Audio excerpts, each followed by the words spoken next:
అపోస్తలుడైన పౌలు అంటారు కొరింథీయులకు రాసిన పత్రికలో ఏమనంటే, ఈ దేహంలో ఉన్నంత కాలం ప్రభువుకి దూరంగా ఉన్నారని మీరు ఎరుగురా.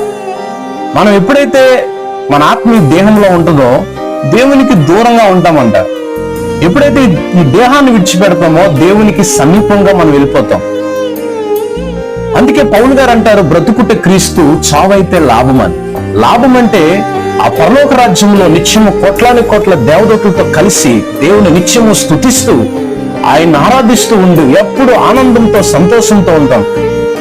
ఈరోజు ప్రవీణ్ పగడాల అయ్యగారు నిద్రించారు, క్రీస్తునందు నిద్రించారు. ఆయన దేవుని రాజ్యంలో దేవునితో పాటు కలిసి ఉంటారు. చాలా మంది దిగులు పడుతూ బాధపడుతూ ఉంటారు. మనం బాధపడ అవసరం లేదు. క్రీస్తునందు మృతునందున వాళ్ళు ధన్యులని బైబిల్ సెలవిస్తుంది.